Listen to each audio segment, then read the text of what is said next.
in the afternoon. But I guess I get about the same number of people joining regardless of the time that I do live stream. Sometimes like, if I used to do every Sunday live stream around like maybe like during summer. I can't stand the heat, so I tend to do like maybe 9 a.m. here in Japan. But wait, I was supposed to do live stream from 11:30, right? I thought so. Good morning, go Team Berry, Dawn. It just for some reason I think the notification didn't go through. We have like way less people than usual for some reason. Oh, I set the dates for tomorrow. That makes sense. Anyway, it's fine. It's fine. I set the.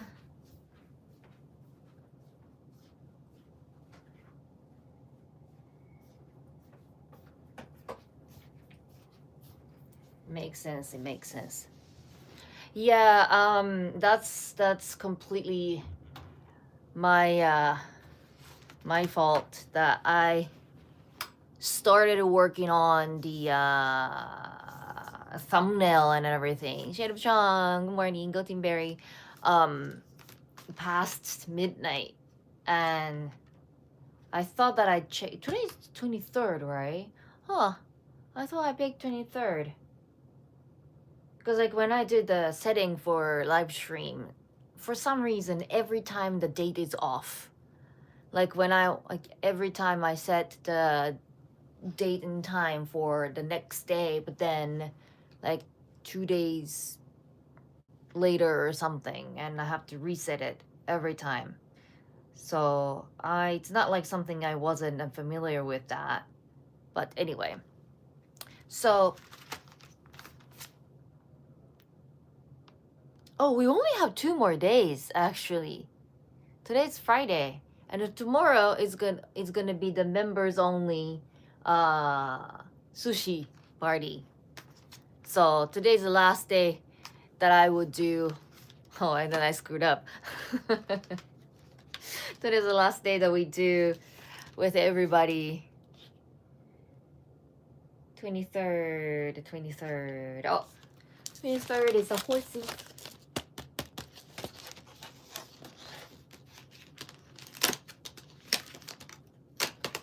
Oh, and here comes chamomile.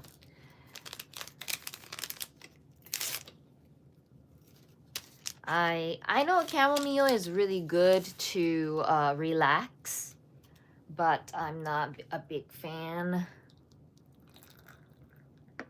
I just realized, like, I thought I was like a big, not big, but like fine tea drinker.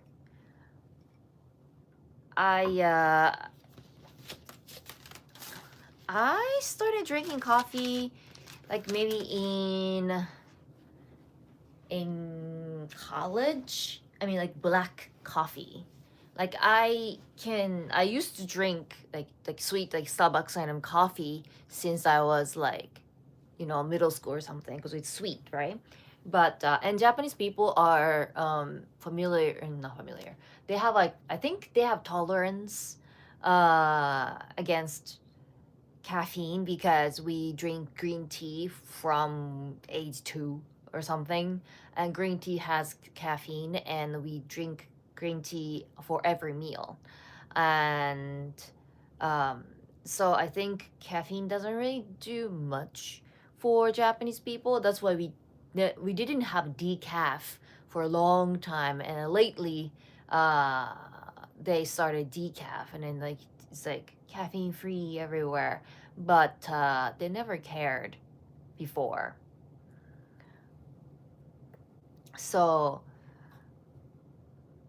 I guess like my go-to drink was like black tea or Earl Grey or something. When I was like in elementary school, I liked milk tea I still like milk tea, but yeah, I thought like I would enjoy the tea advent calendar more than any other, but it was good. Oh,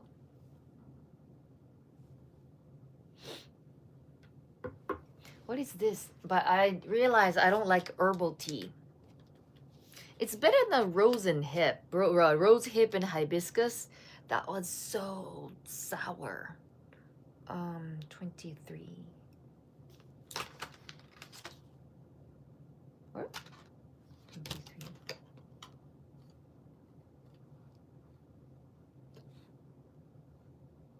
Oh no, Oh yeah. Chamomile, yeah. Chamomile and orange. Chamomile and orange. Interesting. I don't taste the orange. There's nothing citrusy about it. It's more like, and welcome, Becky, to the membership. And Little Furnace, Golden Berry. It tastes like vanilla. Yeah, I never thought of like, I never knew, when somebody pointed out this fact, and I don't know if it's like the actual medical fact, but people who have ADHD can sleep through caffeine. And I have a strong tolerance against caffeine, so maybe I'm ADHD. Maybe like a little bit part of it.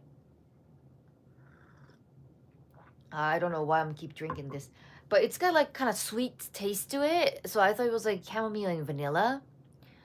So I get used to it, and I think I can drink it, but like it's just questionable, to say the least. But anyway, so tomorrow is gonna be sushi party. Hopefully the sushi restaurant is not so crowded, because I made a reservation around like 3:34, somewhere around there. So it's gonna be weird time for people to go and eat some meal.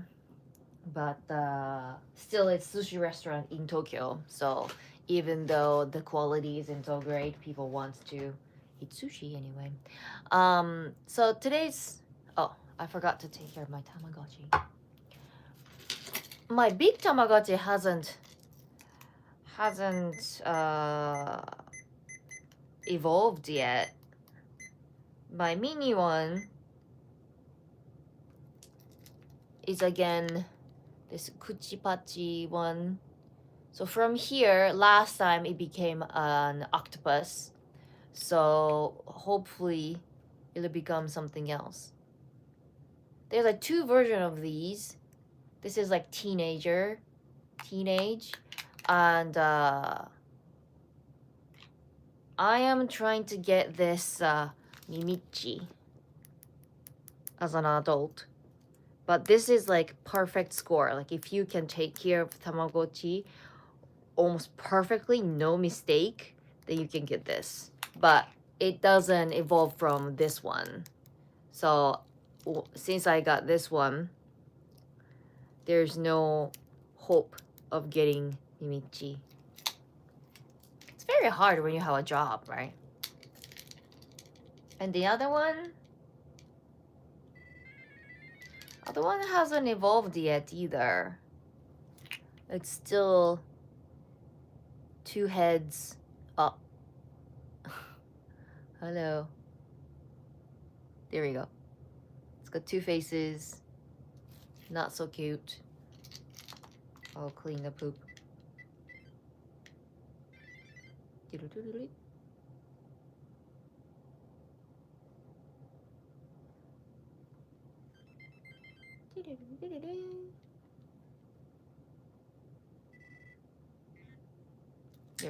They look happy.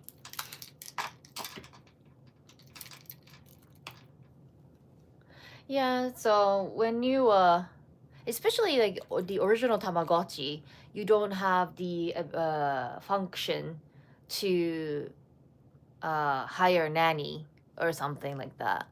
For the nanny, more like daycare, I think. The new one, the big one, would have the kindergarten system where if you earn enough like coins, like Tamagotchi coins, just by playing games, and you can send your Tamagotchi to a nursery home, nurseries, and then you don't have to worry about taking care of them, so you can do that while you're at school or while you are at work, and also you can like reset or something. You can just like pause it. Sorry, like every single time that I'm still not used to that medication. I have to talk to the doctor next time I go. It's just like I'm overcoming this like sleepiness, but still I can't stop yawning. So today's topic, I was going to do like Tamagotchi topic, but then I thought this is more interesting because like we already did Tamagotchi, and anyway, I knew that I was going to do the Tamagotchi updates in the beginning. But Tamagotchi is actually the one other thing that it's new for kids today, but it's nostalgia for us people are in their 20s or 30s, because the first that this Tamagotchi came out when it was like 1996 or something like that, and I was born in 1994. And so at that time, all the high school students and even adults and were like very very competitive to get Tamagotchi. They stood in line for hours and hours, and they had like a white one, like just plain white one, was the rare version of Tamagotchi, and then people trying to get that one. And the reason why it was like I saw it was a big hit is because they only made limited numbers of Tamagotchi, and then two, it was cheap. It was like 2,000 yen or something like that. I'm pretty sure by that point they had like, you know, Nintendo or some other kinds of like and Game Boy and stuff like that. But usually you have to buy a separate like, you know, machine, the game machine, and the cartridge, right? And then each of them would cost a lot of money. So it's not something that you can just like wake up one day and it's like, oh, it's got released, so let's go ahead and buy. You have to kind of think through and like, okay, do I actually want to spend that much money for this game? You know what I mean? But like Tamagotchi was so cheap that, and you don't have to buy any separate cartridge or anything, that you can just like, you know, um oh, I think my phone is ringing. Give me 1 second. That's my work phone. It's okay. It's toll free, so it's probably a fraud again. So yeah, so that's like nostalgia for us, and it's same as like Pokemon card. We talked about Pokemon card the other day, and Pokemon card was a something that everybody played back in the day in the 90s, and then it faded out because now then we had like we could start getting like smartphones, and then like, you know, other sort of like video games, advanced video games. So everyone wants to try something new, something more fancy. Then but then like he kind of like trend and history would loop back, um even for the like clothing trend or uh makeup trend or a game for that matter.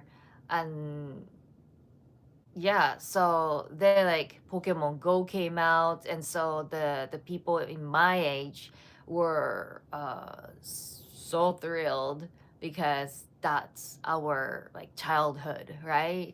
Like Pokemon came out, like I remember watching the first episode of Pokemon anime on TV, and I was like 5 years old, right? And then it came and then they had like Game Boy.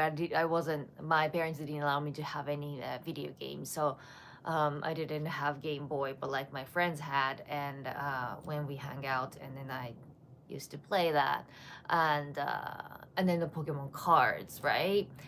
And now, like even just that, like even Tamagotchi's back, and then like what is it? The Pokemon cards are back. Those are still like, those are already like kind of like mind blowing. And it's like, what? It's actually like looping back, and there's nothing new. And kids thinks it's new, but it's not new. And then they uh they start doing the sticker exchanging, and I was like, what? So when I was little, like in elementary school, two things are very popular in among kids. One is the sticker. So we had like a sticker book. So it's actually different type of book where the each page has like a coating, and so it's very like smooth, and so the sticker doesn't really stick. You can stick it, but you can like unstick it, and so that's like sticker book. And you would get you would collect different type of stickers in that book, and then whenever you hang out with your friends, you bring that book and you just show each other what you have. You think about it, it's kind of ridiculous, but then and then you can exchange. So like sometimes like the ones that are very popular at the time was we had like a kind of like a very hard plastic, and it comes in like a square tile type, and so you have to use scissors to cut them and then put it on the your sticker book. And or they had something like really like fluffy. It's got some like kind of like fluff, like a penguin or something. And then like if you like touch the surface, it's very like fluffy and smooth, and it's just, you know, it's comforting, something like that. So there are many different types of sticker, and so if you have something like unpopular, you have to exchange like two or three stickers to get one nice one or something. It's just like negotiation, right? I want to get this, like, do you want this, you know, something like this. And um, so that is like 100% back. And I was like, wow, like I used to do that, but then like they are doing the exact the same thing. Like they have like thick uh sticker book. And then I was talking to my mom the other day because I only saw the sticker trend uh on the on social media. So I was like talking to my mom. I was like, you know, like Tamagotchi's back, and then Pokemon cards are back, and then like now seems like kids are exchanging stickers like I did before. I did in my childhood. And then she was like, yeah, actually, my she teaches dance, so my dance students would come with the sticker book, and then they would give me like really nice stickers, and I don't have anything. So I told them like, you don't have to give me anything, and then I'm sure that you, like, if you ever regret giving me one, and you want it back, you can take it off from the mirror. Like she has like a mirror in the studio, and so she just sticks the all the stickers on the mirror. So yeah, but it's just interesting. And maybe like the students in my school might have sticker book, but it just like they don't bring anything that's that might be you know, like sticker might be good. Like I don't allow them to have any snack because if uh when I was not looking, or when teacher is not looking, and the kids would ask for the snack to other kids, and then what if the kid has an allergy, right? So I told them no snack. It's just like, it's not like they're gonna spend really long time in school. So as long as they are hydrated, they are fine. So they're like no snack, no food. But sticker wise, like I think it's fine. Like if they start bringing games, and probably not. But sticker, like if they want to exchange stickers, that's fine. But yeah. So anyway, I thought that trend was just like I just thought like people who are putting on the sticker book on social media was like around my age, and they just felt nostalgia and then decided to, and then when we were a child we couldn't buy stickers in bulk, right? But as an adult you can. And so like sometimes like you want to try something that you couldn't do when you were little because you didn't have enough money. um, so I thought that's just adults doing that, but uh, then looks like they are the little kids are actually doing it. So yeah. Yeah, I think we were working on the institute to prove things. Think of things from the, yeah. Actually, it's actually um easier to make products or make trend out of something that's already been done and went viral before, because it's 21st century. Just like we have so many things, so it's very very hard to invent something or come up with an idea that hasn't been thought by anyone, right? I used to trade stickers, yeah, yeah, yeah. So yeah, I think it's like global thing. Yeah, it's stickers are everywhere. But in Japan we have like tons of different types of stickers, like the stickers that have like water in it, or yeah, it's just kind of crazy. And then you can buy as cheap as like 100 yen per sheet, if you go to like Daiso or Seria. So anyway, so tomorrow I will do membership only live stream from Sushiro after my work. I think I did I set it up? I made a reservation around like 3:45. So I don't know that's what time in your country, but if you are awake, it's sorry. Hmm. Yeah. So if you're awake, please join. I need to figure out how to do the membership only setting, and it's a vertical. I might do horizontal. Verticals, like setting up a vertical live stream is very tricky because I can only set it up on my iPhone and not for my computer. And so there's like less setting that I can do. And for the computer I can use the Premiere, not Premiere, not Premiere. Premiere is editing software, not Premiere. Prism Live. um so I might do that anyway. All right, so I'll see you tomorrow. Bye bye.